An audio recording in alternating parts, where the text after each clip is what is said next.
Hello, everybody. Welcome to what I am tentatively calling Richard's Trainwreck Film Review. I'm your host in Trainwreck, Richard, and we're going to talk about something that's very topical and very relevant to the present, which is why I've decided to pick a 2013 Jim Jarmusch vampire film starring Tom Hiddleston and Tilda Swinton, Only Lovers Left Alive. Very topical. I'm sure this will get big numbers for the channel. We're growing explosively here, people. Explosively! Gotta make the numbers go up. Otherwise, what's the point? Well, the point is I'm just gonna review whatever I want. I'm sorry, I've had a stressful day at work and I need to blow up a bit of steam there. Only Lovers Left Alive is a film from 2013. I already said that. It's a vampire film about Adam and Eve. Gee, I wonder what the significance of those names could be. Played by Tom Hiddleston and Tilda Swinton, respectively. Tom Hiddleston is a very reclusive and somber musician currently living in Detroit, and Tilda Swinton is a very pale woman with very white hair living in Tangier, Morocco. The two of them are lovers and have been married at least 3 times, if the film is to be believed. Now, the question there is, like, do they split up and get back together? Are they just, like, is it like a vow renewal sort of situation? Do they just, like, want to be like, hey, let's get married again. Let's have some fun. Like, is it that sort of thing? I don't know. I don't know what relationships would be like on that long of a term. Long-term relationships are enough of a nightmare as it is, especially when you can just wait for the other one to fucking die already. Karen! Who the fuck is Karen? Do I even know anybody named Karen? I don't know. Anyway, so the two of them are living separate from one another. Him in Detroit, her in Tangier. And they're, on the one hand, like, bound together. Like, they're separated. It's a 2-hour film. They're separated for the first 30 minutes. They're in opposite cities. And Adam is kind of working on his music, but he's also clearly in a very dark place mentally. He's very distressed about the state of the world, about the state of humanity. And at the beginning of the film, he asks his familiar, I guess it would be his familiar in this case, Ian, who's not aware that Adam is a vampire, just thinks he's like some wealthy, eccentric, like, you know, dude or rock star or something like that, who just wants to get away from it all in Detroit in an abandoned neighborhood. Yeah, he definitely, he really wants to get away with people. But he also, the funny thing about Adam is he also, like, willingly surrounds himself with reminders of the blight that he claims that he detests so much. And this is the thing about the film that kind of took me by surprise. I guess I was expecting something that was like glib and a little campy and tongue-in-cheek. And there definitely is some tongue-in-cheek humor about this, and the kind of, you know, dry, like, not quite What We Do in the Shadows sort of sense, maybe even a little drier than that, but, you know, aware of what it is and tongue-in-cheek. You know, there are little lines there where, you know, like Evil Saint Adam should be like, oh, it's almost light outside. Let's go to bed. You'll have all night to deal with this. You know, stuff like that. But for the most part, that stuff is played pretty straight. And the greatest strengths of this film lie in the relationship between its two main characters and in its themes. This isn't like a plot-driven story. This isn't a really even a horror movie. Like, there's no on-screen killings that take place. Any killings that do happen off-screen. Blood is treated like wine, like a drug. Like, every time the vampires, like, take a sip of the wine, like, there's this great, like, shot of, like, the camera, like, following their heads as they fall back. Like, they're just, like, they just taken a massive token. They're just like, oh. Like, they've just gotten super high. There are definitely a lot of drug parallels in this film. But there's a lot of complexity to these characters. And the film really is fundamentally about kind of their two opposing worldviews, Adam's worldview and Eve's worldview. And it's also really kind of concerned with history. with art history, and with love, all of which are kind of presented as circles or as cycles. The film opens on a shot of the stars, the cosmos, and the camera's just kind of like slowly spinning, and then it fades into a shot of like a record, like a vinyl record on a record player, slowly spinning, and then another spinning shot around the tops of these rooms. There are two like gorgeous and marbled and elegant and ghostly leads, kind of like lounge and repose with their magnificent flowing hair, and at once, like, the camera movement draws attention to circles, to cycles, and the film definitely espouses a cyclical view of history. And what's a cyclical view of history? Well, if you've ever heard the expression "history repeats itself," well, there you go. History repeats itself. It's a cycle, a circle. And you've got Adam, right? And Adam is dismayed with the state of the world, and he's got his wooden bullet. He's ready to kill himself, or he's at the very least just like excessively fetishizing and romanticizing the idea of obliterating himself, even though he's granted the gift of immortality as long as he doesn't like step out in sunlight and screw it up.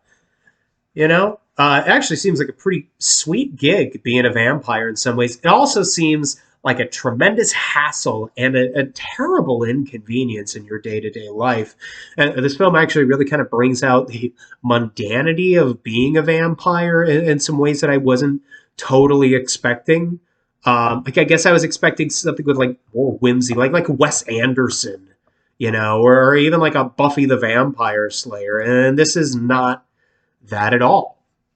You've got Adam, who's like really, really down and dismayed about things. And then you've got Eve, who is no less disillusioned with the state of humanity than Adam is, but she's much more optimistic and hopeful about it. And they talk about history. They talk about the cycles of history. And, I've kind of been thinking a lot about the end of the world lately, and climate change, and as sea levels continue to rise, where should I be? And honestly, I've been thinking lately that Detroit, or not Detroit specifically, but Southeast Michigan is probably a good place to be. So it was kind of ironic when I'm watching this, and while Adam and Eve are driving around the streets of Detroit, Eve remarks to Adam, she says, "I bet this place will rise again," referring to the city. And Adam says, "Yeah." And she says, "There's water here. When the cities in the South burn, this place will bloom." And she's absolutely right about that, I think. If what I think about the present and the future of Detroit is that as the climate continues to change, I think more people will move north. And cities like Midwest, inland cities in the United States, specifically like Chicago and Detroit, are probably going to see the most growth. We may, in fact, see a renaissance of Detroit in the way that they've been saying ever since GM built that big stupid fucking Renaissance tower back in the day, which features prominently in several shots, I would like to add. I don't think that the choice of Detroit was accidental or in some way, just whimsical. I think that they definitely chose Detroit for the reason that Detroit is a very strange city to drive around in. I don't know if any of you have ever driven around Detroit, been to Detroit, you'll kind of know what I'm talking about. But if I say Detroit, what's the first image that comes in your mind? You're probably thinking crime. You're probably thinking crack. You're probably thinking cars, maybe. If you like sports, maybe you're thinking of one of the teams. I don't know. But generally speaking, it's not good things that come to mind. It's usually images of urban blight and decay and socioeconomic collapse in the wake of the auto industry withdrawing from the 70s as the recession hit, and as American auto manufacturers just fell out of favor. There was a point in the city, either in the 70s at one point, where the unemployment rate in Detroit was up to like 33%. 1 in 3 people were unemployed. It creates like this huge power vacuum. The only way people have to make ends meet in many cases is by turning to a life of crime or drugs. And then you get the situation that we're in today. But everything goes in a cycle. And there has been a serious revitalization effort of the downtown area in Detroit in recent years. I've been to downtown Detroit more in the last like 4 years, even if you include 2020 when I wasn't going anywhere. I was there more in the last 4 years than I was in like the 10 years before that because there are things to do down there now. People go to Detroit for things.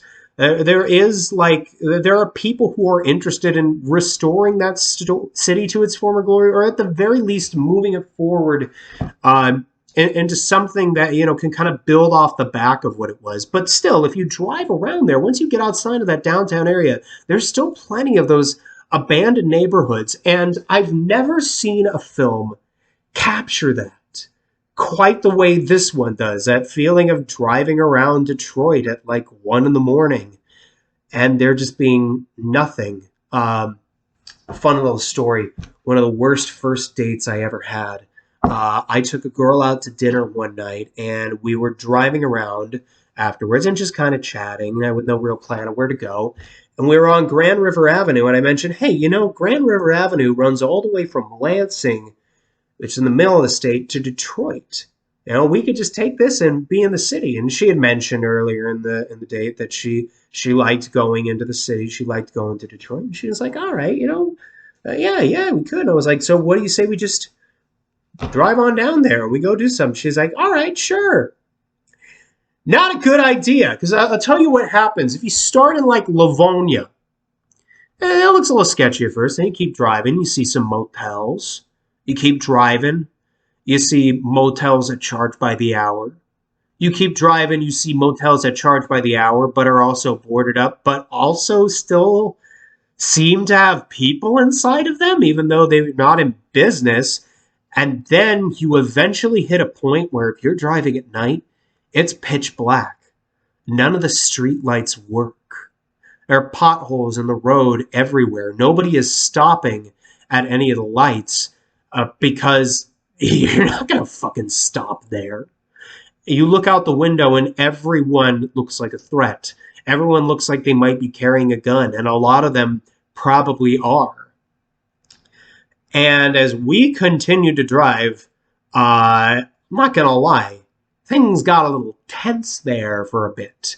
And I could tell that she was becoming increasingly uncomfortable by it, because then you just begin to realize, like, oh my God, just like 10 minutes ago, we were in a completely normal American suburb, and now you feel like you're driving through like fucking Kabul or something, or like, some horrible war-torn country. Like this exists in the same country as you.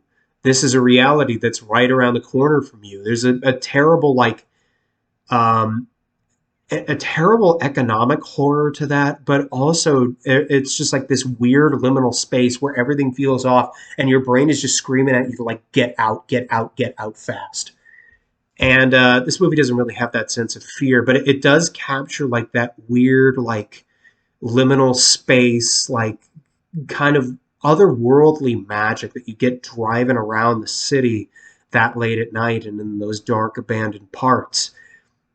Anyway, we were driving along, and at one point I was like, well, this date's not really going that great, so I may as well get a laugh at it. So I looked over at her, and I was like, okay, look, I don't want you to get alarmed or anything, but I'm going to roll the window down. And her eyes popped wide open. She looked like a lemur. And I was like, look, I got a piece of gum in my mouth. I've been chewing it ever since the restaurant. It's like turning to water. I have to get rid of it. I'm going to spit it out. If you want to duck now would probably be a good time to do so. I don't know if I can guarantee your safety once the window goes down. And she didn't think that was nearly as funny as I did.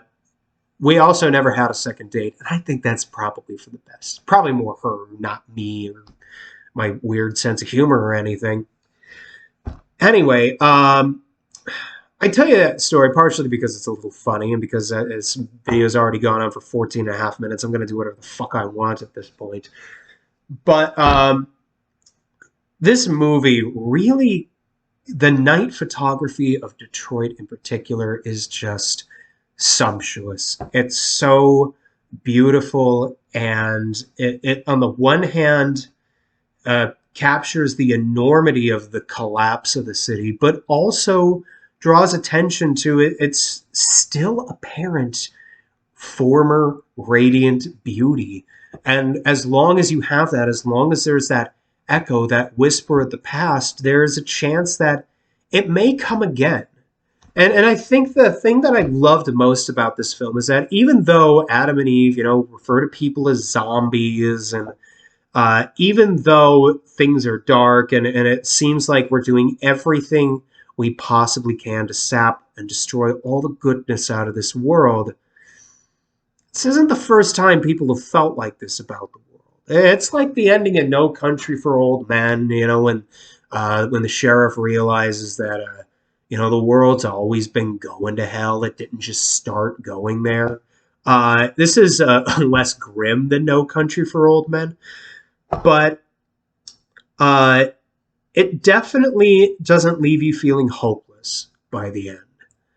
Um, the very end of the film, which I won't really. Okay, I'll go into spoilers here for just a second to like skip forward a minute if you really don't want to know what it is.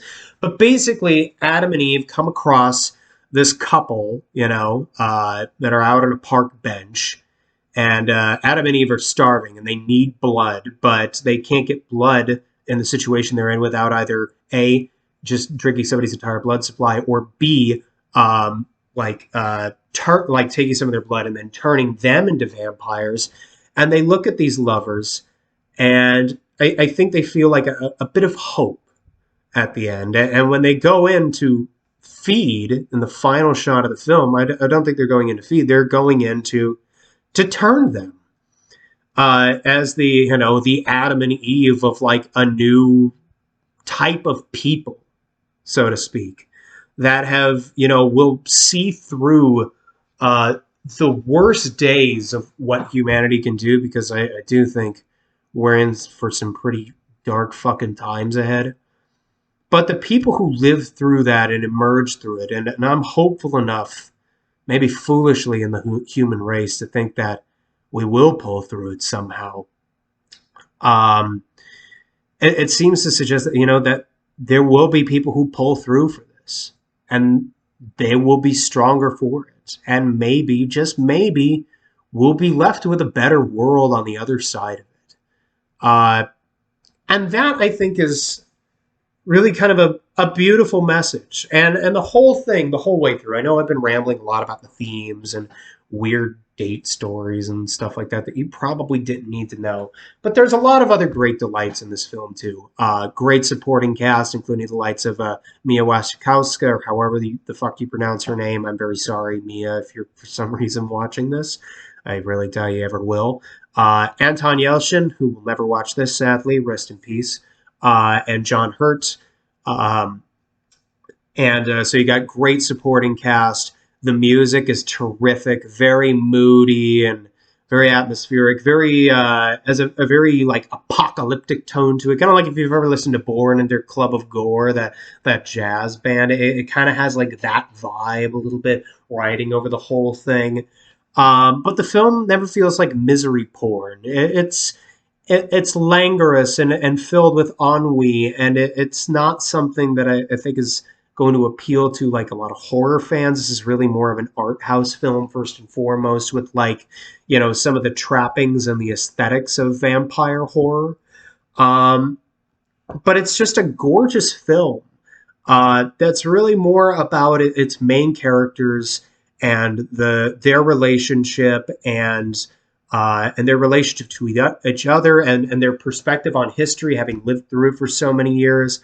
There's a lot of fun meditation on like art in here as well. One of the characters is actually like Christopher Marlowe, the contemporary of Shakespeare's, that some people, which I think this is kind of bullshit, some people think that Marlowe was actually responsible for a lot of Shakespeare's work, and that Shakespeare was a pseudonym or didn't write everything that was attributed to him. And this film kind of plays with that in some fun ways. And it's implied that Adam is like written one of Schubert's like piano concertos or something, and that he's just kind of like dropped art like throughout the centuries, like under pseudonyms and different aliases, or has just given art to people and told them to put it out there under themselves, just to like get it out there for people to enjoy and experience and have it kind of change their lives, regardless of whether or not he actually gets credit for it. Um, so the film also has like some interesting things to say about, the role of the artist and the artist's relationship to their art, and what an artist's priorities should be. And it really does go to some actually fascinating places. You might look at this and think that, oh well, this looks like it could be very pretentious, and who knows? So you might watch this and think it's extremely pretentious, but I think it's able to circumvent a lot of that, partially because of just how earnest it is, and also because a lot of these films tend to like run into the problem of like everything's a reference, and in this there's like kind of a narratively justified reason for it.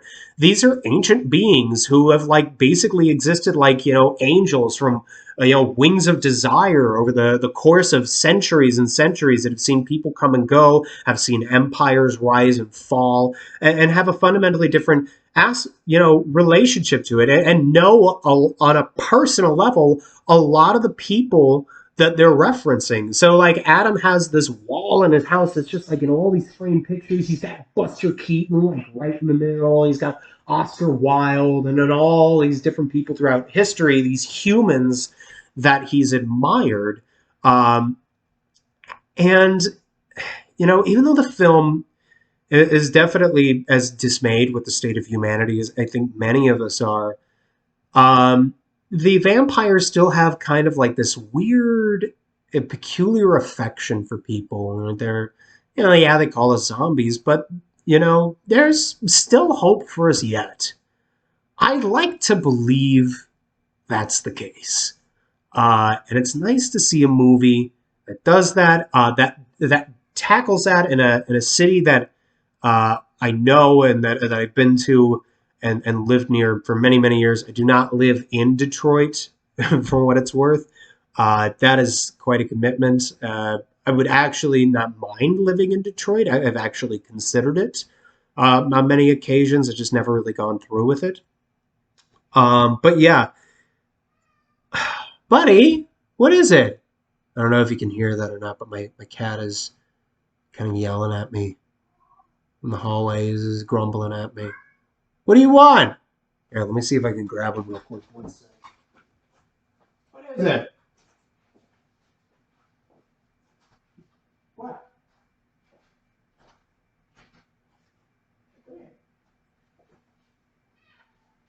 Ah, there you go, buddy. Come on, let's go say hi to everyone. I'm almost back, I promise.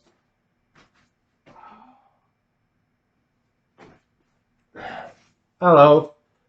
This is the guy who's making that ruckus in the hallway. This is Oliver. He's my cat. He's very beautiful. He's very fluffy. He's also surprisingly like docile for me having picked him up. He's usually trying to get away by now. Oliver liked Only Lovers Left Alive too, didn't you, Oliver?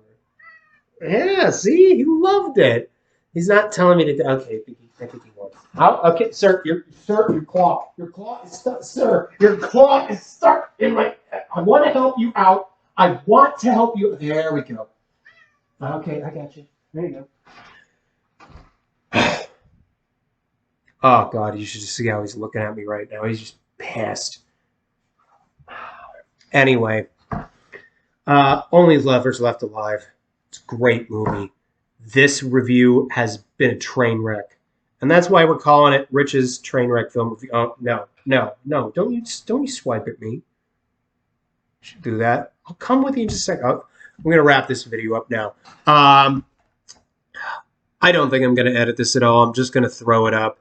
I'd love to edit it, but I mean, I've still got a job to do, and I've still got other things to do. But I did want to at least try to make a video and kind of get my feet wet and get used to this. So sorry if it's rough. Sorry if it's rambling and incoherent and tangential in spots. Like I said, this is going to be a train wreck. It's Rich's Trainwreck Film Review. I'm Rich. That was Oliver. Only Lovers Left Alive. Highly recommended, especially if you like art house movies. If you're just looking for like a gory horror splatterfest, there are probably better ones out there for you. Uh, I don't know what my sign off phrase is, so fuck it. Thanks. Bye.